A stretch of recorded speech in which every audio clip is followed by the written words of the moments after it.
Hello students, आज के इस वीडियो नंबर 4 में हम कवर करने जा रहे हैं flow of control in C++। और इस फ्लो ऑफ कंट्रोल का मीनिंग क्या है, कैसे इस फ्लो को हम समझेंगे, उसके लिए हम यूज़ करने जा रहे हैं फ्लो चार्ट। तो इन शॉर्ट इस वीडियो में हम दो टॉपिक कवर करने जा रहे हैं, flow chart as well as flow of control. तो आइए शुरू करते हैं। What is flow of control? Flow of control means the order in which statements are executed by compiler in C++ are called flow of control. मतलब जिस भी order में compiler instructions को या स्टेटमेंट्स को एग्जीक्यूट कर रहा है उसे हम फ्लो ऑफ कंट्रोल बोलते हैं। ठीक, इसके डिफरेंट टाइप्स होते हैं, यानी कि जो स्टेटमेंट्स हैं वो डिफरेंट टाइप से एग्जीक्यूट हो सकते हैं। सीक्वेंशियल स्टेटमेंट्स मतलब जो स्टेटमेंट सीक्वेंशियली एग्जीक्यूट हो। सीक्वेंशियली एग्जीक्यूट होने का मतलब क्या है कि जो भी हमने प्रोग्राम लिखा है जिसमें मल्टीपल इंस्ट्रक्शंस हो सकते हैं वो लाइन बाय लाइन एग्जीक्यूट होंगे। लाइक पहली लाइन, दूसरी लाइन, तीसरी लाइन, इस तरीके से हमारी कुछ प्रोग्राम्स लिखे हुए हैं, तो ये सीक्वेंशियली इस तरीके से ही एग्जीक्यूट होंगे। तो ये सीक्वेंशियल स्टेटमेंट्स होते हैं। Second category is control statement, या इसको हम बोल सकते हैं कंडीशनल स्टेटमेंट या बोल सकते हैं सिलेक्शन स्टेटमेंट।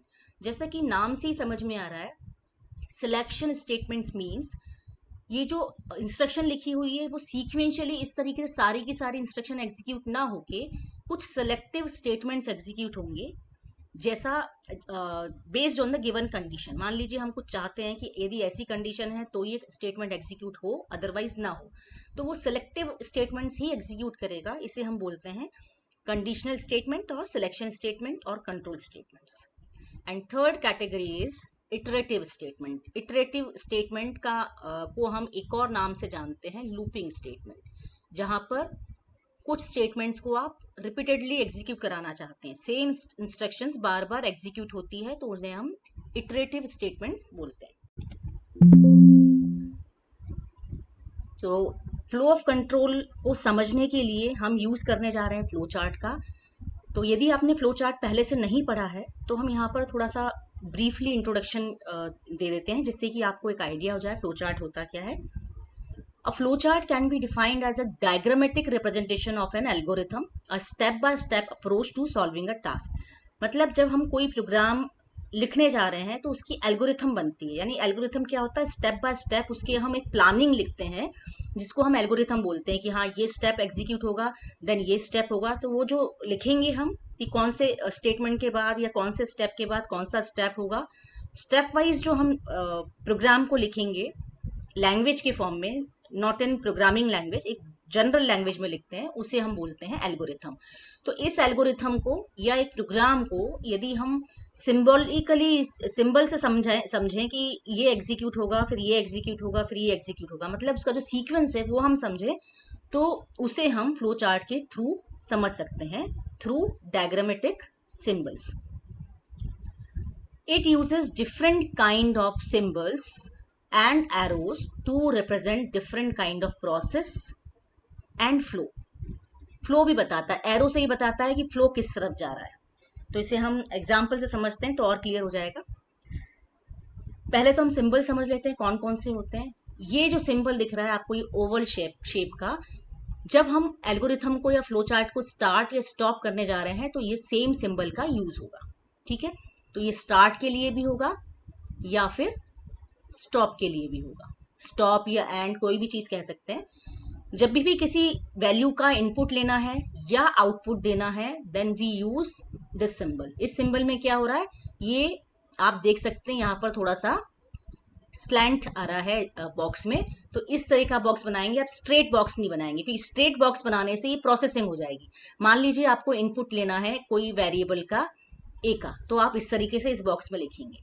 और यदि कुछ प्रोसेसिंग करानी है, मान लो आपको कराना है कि R equal to A into A, मतलब आपको स्क्वायर ऑफ ए निकालना है, तो ये प्रोसेस हुआ, तो प्रोसेसिंग वाली चीज आप किस में लिखेंगे, इस सिंबल में लिखेंगे।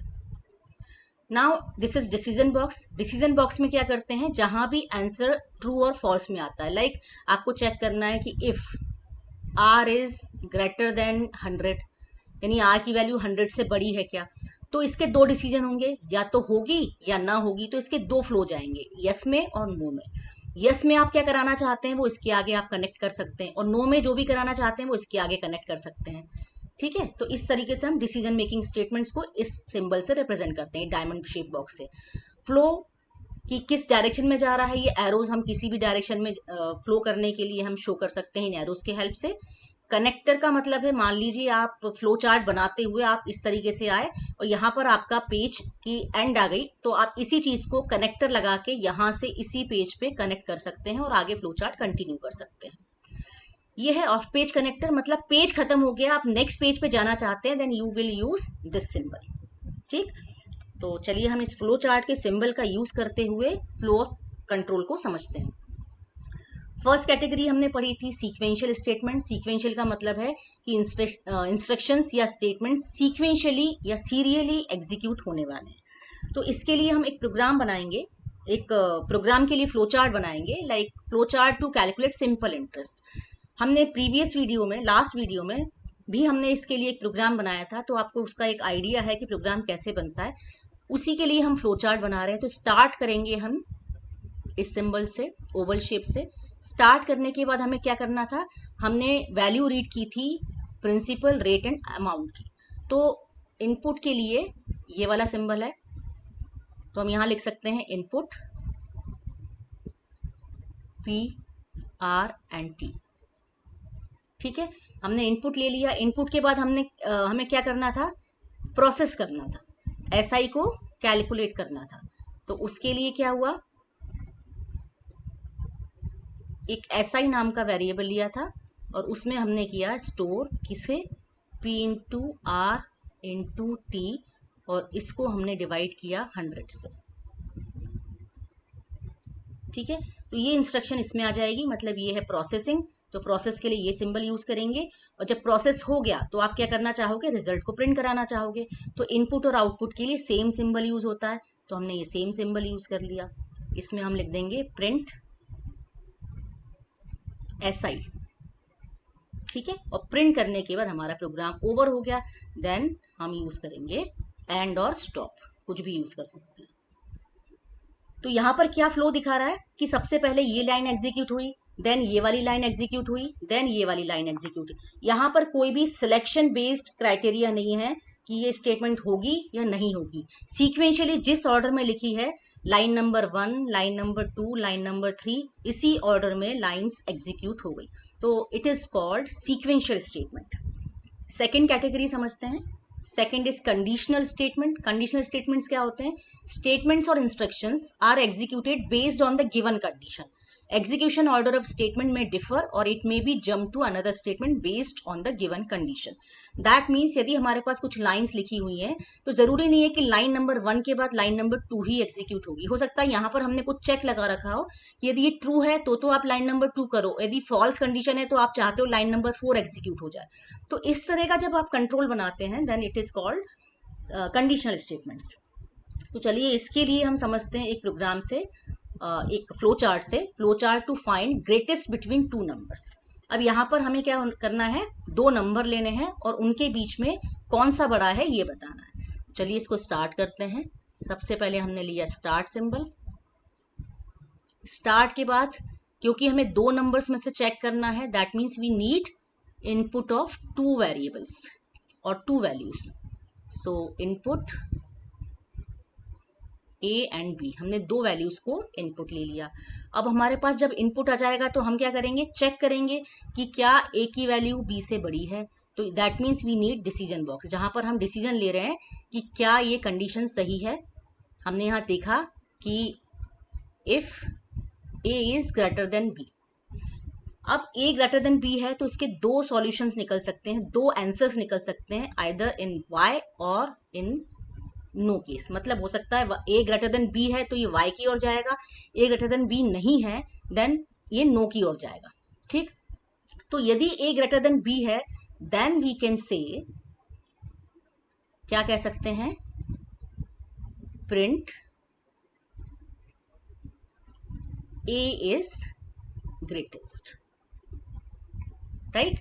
और इसी तरीके से यदि नो है, यदि A ग्रेटर देन B नहीं है यदि a ग्रेटर देन b नहीं है then we can say b is greatest. a greater than b नहीं है इसका मतलब b बड़ा है। सॉरी, प्रिंट स्टेटमेंट लिखना रह गया हमारा, प्रिंट करना होगा हमें।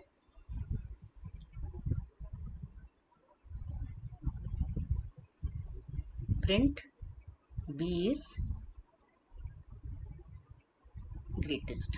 ठीक, और इसके बाद क्या है, हमें प्रोग्राम के एंड की ओर जाना है, तो हम दोनों से ही फ्लो ऑफ कंट्रोल निकालेंगे एंड की ओर। ये इस डायरेक्शन में आ रहा है और ये इस डायरेक्शन में आ रहा है, और ये वाला जो एरो है वो नीचे की ओर आ रहा है। और कहाँ कनेक्ट हो जा रहे हैं ये, एंड पे या स्टॉप पे। तो यहाँ पर आपको दिख रहा है कि जो स्टेटमेंट्स है वो सीक्वेंशियली एग्जीक्यूट नहीं हो रहे हैं। ये स्टेटमेंट रन हुआ, देन ये हुआ, और इसके बाद based on the given condition इसने डिसाइड किया कि इसको ये वाली लाइन एग्जीक्यूट करनी है या ये वाली लाइन एग्जीक्यूट करनी है।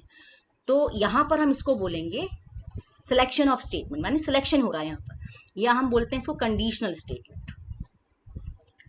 ठीक, तो अब हम नेक्स्ट कैटेगरी पे चलते हैं, that is called iterative statement. Iterative का मतलब क्या है, मैंने अभी आपको बताया था कि iterative is also called looping. Looping का मतलब है जब हम सेम स्टेटमेंट्स को बार बार एग्जीक्यूट कराते हैं। स्टेटमेंट्स और instructions are executed repeatedly as per the given criteria.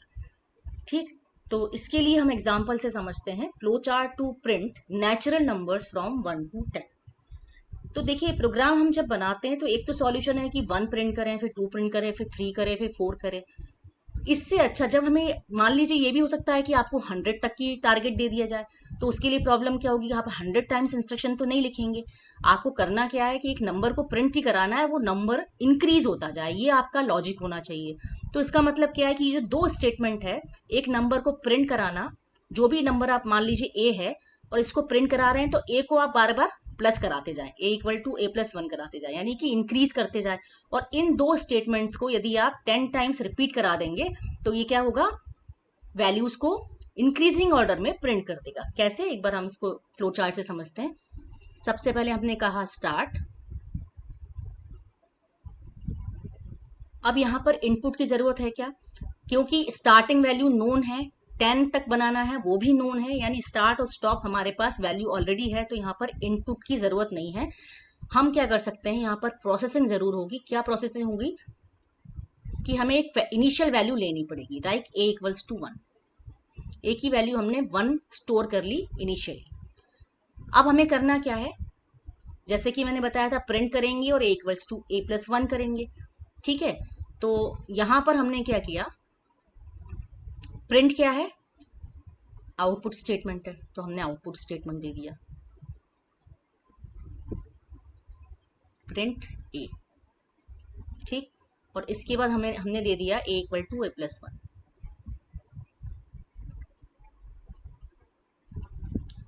और अब हमें क्या करना है, ये वापस से ऊपर वाले स्टेटमेंट पे पहुंचाना है। लेकिन ऊपर वाले स्टेटमेंट्स पे हर बार तो नहीं पहुंचता रहेगा, कुछ कंडीशन होनी चाहिए कि कितनी बार ऊपर से, यहां से नीचे से ऊपर तक पहुंचे। तो हमें दिख रहा है हमें 10 टाइम्स प्रिंट कराना है, तो हम यहाँ पर डिसीजन मेकिंग सिंबल यूज कर रहे हैं कि if A is less then और इक्वल टू 10, लेस देन और इक्वल टू 10 है तो इसका हम यस एक सिंबल लेंगे और एक नो लेंगे। यदि यस है, लेस देन है, जैसे कि फर्स्ट टाइम क्या करेगा, ए की वैल्यू को 1 प्रिंट करेगा, और 1 प्रिंट करने के बाद यहाँ प्रिंट हो गया, 1 प्रिंट करने के बाद ए की वैल्यू हो गई 2, यहाँ चेक करेगा 2 लेस देन 10 है क्या, है, तो हमने इसको वापस से भेज दिया कहाँ पर, इसको प्रिंट करने के लिए।